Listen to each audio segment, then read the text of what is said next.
Bonjour et bienvenue sur la chaîne Veille Techno. Dans cette vidéo, nous allons partir à la découverte de Cisco. Nous commencerons par l'outil Packet Tracer et aborderons ensuite les bases de Cisco avec quelques commandes utiles, puis quelques manipulations simples. Mais avant de commencer, si vous aimez mon contenu et souhaitez me soutenir dans ce que je fais, merci de vous abonner et d'activer la cloche pour être prévenu lorsque je sors une nouvelle vidéo. Et pour les plus téméraires d'entre vous, un petit pouce bleu et un commentaire, ce qui m'aide beaucoup pour le référencement. Nous sommes désormais prêts pour commencer, je vous laisse monter dans le train de la Veille Techno et vous souhaite un bon voyage dans l'univers de l'informatique.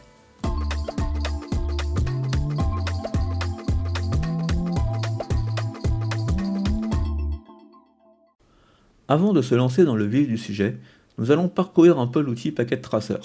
C'est un logiciel de simulation réseau développé par Cisco Systems. Il permet de créer, configurer et dépanner des réseaux informatiques virtuels.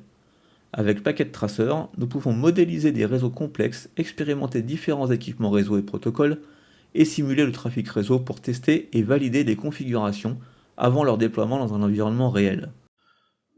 Pour télécharger Packet Tracer, rendez-vous sur le lien en description et créez un compte en allant cliquer sur S'identifier.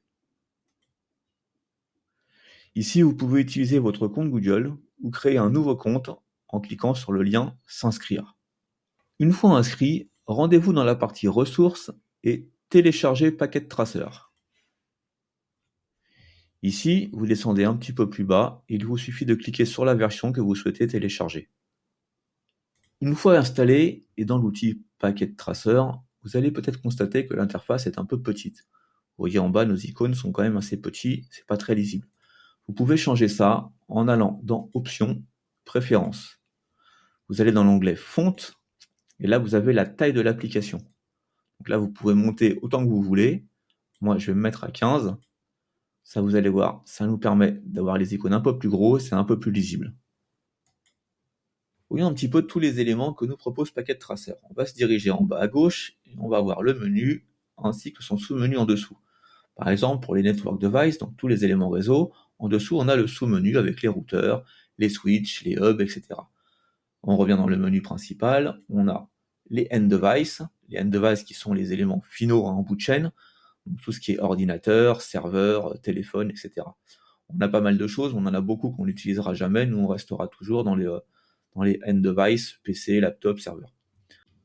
Maintenant, si je veux utiliser des éléments, il me suffit de les sélectionner et de les faire glisser au milieu. Tout simplement comme ceci. Je peux utiliser tous les éléments que je veux. Je vais mettre un switch. Si maintenant je me suis trompé ou il y a des éléments que je veux supprimer, je vais utiliser la touche supprimer de mon clavier pour me passer en mode suppression et je vais aller sélectionner l'objet que je veux supprimer. Je confirme, je vais pas en supprimer un deuxième. Et lorsque j'ai terminé, je vais appuyer sur la touche échappe de mon clavier pour repasser en mode sélection. Si je veux supprimer plusieurs éléments, il me suffit de tous les sélectionner comme ceci et d'utiliser la touche Supr de mon clavier. Et là encore, je suis toujours en mode suppression, je dois encore à nouveau appuyer sur échappe pour quitter le mode suppression et repasser en mode sélection. Maintenant, je vais câbler des éléments. Alors, pour câbler des éléments, c'est extrêmement simple. Je vais prendre deux PC, je vais prendre un switch et je vais utiliser mon câble automatique. Donc si je fais un câble automatique, vous voyez, il fait automatiquement le câblage. Maintenant, je peux vouloir utiliser d'autres câbles. Dans ces cas-là, il faut que j'utilise les câbles manuels. Et l'autre avantage du câble manuel, c'est que vous avez la possibilité de sélectionner votre interface. Là, vous avez vu, tout est fait en automatique, j'ai rien sélectionné. Si je prends le câble manuellement, il va me proposer toutes les interfaces que propose mon élément, et c'est moi qui vais choisir sur quelle interface je veux connecter mon câble.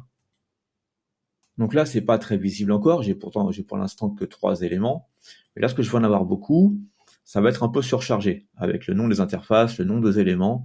Je peux vouloir supprimer ces noms. Pour ce faire, je vais aller dans les options et dans les préférences. À cet endroit-là, je peux, si je le souhaite, supprimer les noms des interfaces ainsi que les noms des éléments. Moi, je ne vous le conseille pas, parce que c'est quand même bien pratique, quand on a beaucoup d'éléments, de savoir sur quelle interface on doit travailler. Mais si vous le préférez, vous avez la possibilité d'effectuer cette opération. On va maintenant s'intéresser à la configuration des éléments. Donc on va y aller doucement. Pour commencer, on va juste configurer un PC. Il suffit juste de cliquer dessus. Là, vous voyez une nouvelle fenêtre qui s'affiche. On va l'agrandir un petit peu. Et vous avez différents onglets. L'onglet config, vous allez l'avoir dans tous les éléments. On ne va jamais l'utiliser. Simplement parce que l'onglet config, c'est propre à Packet Tracer. Il vous permet de vous faciliter la vie. Mais dans la vraie vie, quand vous allez effectuer des configurations sur des appareils, vous n'aurez pas d'onglet config sur vos appareils. Donc cet onglet-là, on va complètement l'oublier. Nous aussi, sur l'ordinateur, on va aller dans Desktop. Vous voyez, on a la configuration IP, on a la commande MS-DOS, on peut ouvrir un navigateur web, on a pas mal de choses. Donc nous, ce qu'on veut là, c'est configurer l'adresse IP. Donc on va rentrer dans l'IP configuration, toujours en cliquant dessus, et là on a la possibilité de configurer notre adresse IP.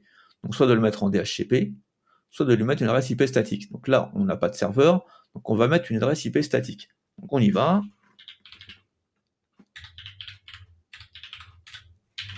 Voilà, donc là je vais entrer une adresse IP, je vais faire une tabulation pour passer sur le masque, il me met un masque automatique qui correspond à la classe de mon adresse IP.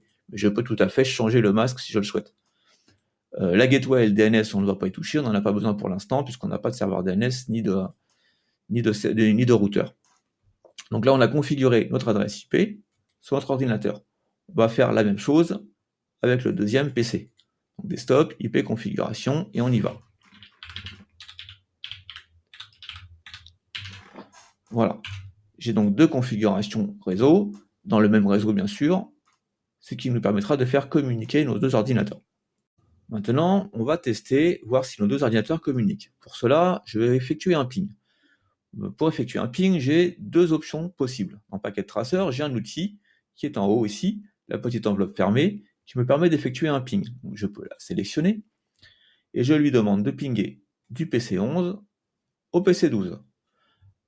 Là, en dessous, on voit qu'il a bien réussi son ping, donc les deux PC communiquent. Je peux le faire sinon manuellement, comme je le ferais dans la vraie vie, en ouvrant une fenêtre MS-DOS et en tapant tout simplement la commande ping.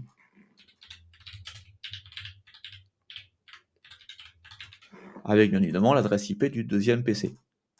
Je fais entrer et là je vois que le ping fonctionne. Donc nous avons réussi à faire communiquer nos deux ordinateurs. Voilà, nous avons terminé avec la partie découverte. Nous avons vu comment configurer des ordinateurs, comment les faire communiquer. Nous avons découvert un petit peu l'outil Packet Tracer. Dans la prochaine vidéo, nous allons nous attaquer un petit peu plus compliqué au routeur. Donc nous ajouterons un routeur à notre configuration et nous allons mettre nos deux PC dans des réseaux différents et nous devrons configurer notre routeur afin que les deux PC qui sont dans deux réseaux différents puissent communiquer. C'est ici que notre vidéo se termine. J'espère que vous avez apprécié notre voyage et qu'il vous a permis d'enrichir vos connaissances. Il ne me reste plus qu'à vous souhaiter une bonne journée en espérant vous revoir très bientôt pour un nouveau voyage à bord du train de la veille techno.